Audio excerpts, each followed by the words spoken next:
গণতন্ত্রের মাধ্যমে কিয়ামত পর্যন্ত চেষ্টা করলেও কোনোদিন খেলাফত বাস্তবায়ন করতে পারবে না।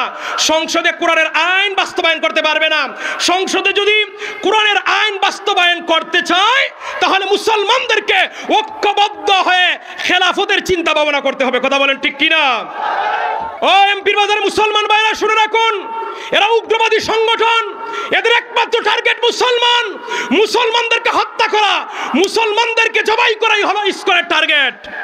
আমরা বলতে চাই, এই ইসকনের সদস্যরা যদি, এই সন্ত্রাসী সংগঠন ইসকন যদি বাংলার জমিনে গৌর গোবিন্দের ভূমিকা পালন করে, সিলেটের মুসলমানরা আবার শাহজালাল আর মুজাররদি আমনির ভূমিকা পালন করবে। ঠিক কিনা বলেন? আল্লাহকে মানি, আল্লাহ রসুলকে মানি, এই জায়গার মধ্যে আমাদের কোনো সমস্যা নাই। সবচেয়ে বড় সমস্যা হলো ওয়াতুজাহিদুনা ফি সাবিলিল্লাহ, জিহাদ করার ক্ষেত্রে। সম্মানিত হাজিরিন, নামাজ যেইভাবে ফরজ, রোজা যেভাবে ফরজ, একজন মুসলমানের জন্য জিহাদ ফরজ। আল্লাহ তাআলা জিহাদকে ফরজ করে দিয়েছেন, কিন্তু আজ আমরা মুসলমানরা জিহাদ ভুলে গেছি। ঠিক কিনা বলেন?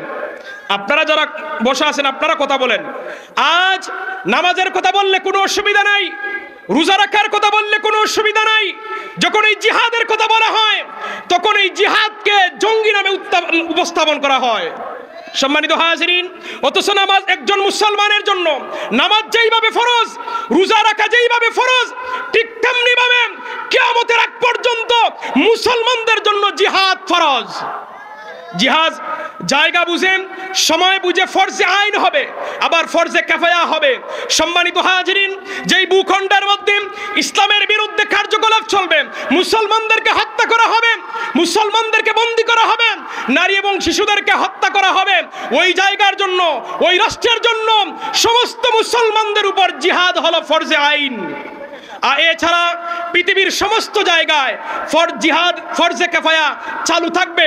সম্মানিত হাজিরিন, আমাদের দেশের উপর যদি আক্রমণ হয়, এদেশের সেনাবাহিনীর দায়িত্ব হলো এদেশের মাটিকে রক্ষা করা, এদেশের মুসলমানদের পক্ষে জিহাদ করা, এদেশের সার্বভৌমত্ব রক্ষা করার জন্য জীবন দেওয়া। ঠিক কিনা বলেন?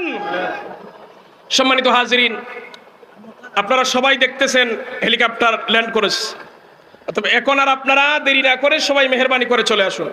সম্মানিত হাজিরিন, তো আল্লাহ তাআলা যে জিহাদের কথা আমাদেরকে বললেন, মাল দিয়ে বলছেন, জীবন দিয়ে বলছেন। আজকে আমরা এই পৃথিবীর বুকে জিহাদ, মুসলমানরা জিহাদের কথা বললেই মুসলমানদেরকে জঙ্গিবাদী তকমা দেওয়া হয়। সম্মানিত হাজিরিন, এই বিশ্বের বর্তমান সময়ের সবচেয়ে বড় মুজাহিদদের নাম হলো তালেবান। অথচ এক সময় তালেবানের নাম শুনলে আমরা মুসলমানরা আতঙ্কিত হয়ে যাইতাম। পশ্চিমা বিশ্বগুলো তারা মুসলমানদের এই সুনানি মানুষদেরকে জঙ্গি নামে সারা পৃথিবীর কাছে উপস্থাপন করেছে, অথচ তালেবানরাই হলো এই পৃথিবীর সর্বশ্রেষ্ঠ মুজাহিদ। ঠিক কিনা বলেন? আমরা মনে করতেছি আমরা নামাজ পড়ি, রোজা রাখি, আমরা সবচেয়ে বড় মুসলমান। না না, একজন মুসলমানের জন্য সবচেয়ে বড় দায়িত্ব হলো নামাজ রোজার পাশাপাশি প্রয়োজন ভেদে জিহাদ করা। কথা বলেন ঠিক কিনা? সম্মানিত হাজিরিন, এই পৃথিবীর বুকে বর্তমান তালেবানরা হলো বিশ্বের সবচেয়ে বড় মুজাহিদ যোদ্ধা। এরা মুসলমানের জন্য অনুসরণীয়, অনুকরণীয়।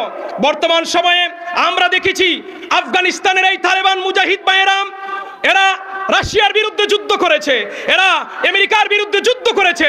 এরপরে আজ ইসলামিক খেলাফত বাস্তবায়ন করে তারা প্রমাণ করে দিয়েছে যে খেলাফত ছাড়া, জিহাদ ছাড়া এই পৃথিবীর বুকে কখনো খেলাফত বাস্তবায়ন করা যাবে।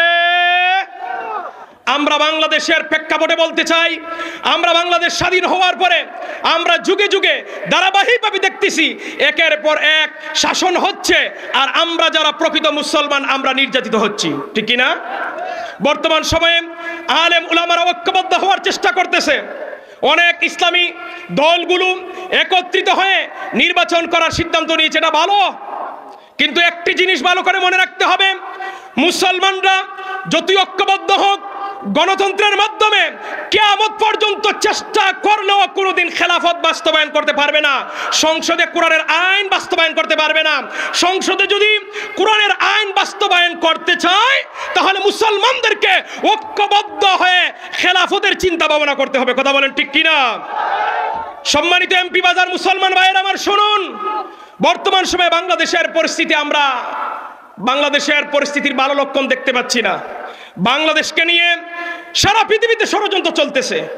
বাংলাদেশের মুসলমানদের ঐতিহ্য ধ্বংস করার জন্য ষড়যন্ত্র চলছে।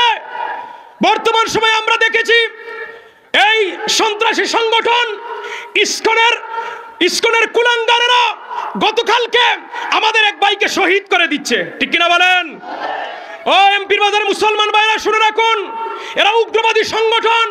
এদের একমাত্র টার্গেট মুসলমানদেরকে হত্যা করা, মুসলমানদেরকে জবাই করাই হলো ইসকনের টার্গেট। আমরা বলতে চাই, এই ইসকনের সদস্যরা যদি, এই সন্ত্রাসী সংগঠন ইসকন যদি বাংলার জমিনে গৌর গোবিন্দের ভূমিকা পালন করে, সিলেটের মুসলমানরা আবার শাহজালাল মুজাররদি ইয়ামনির ভূমিকা পালন করবে। ঠিক কিনা বলেন?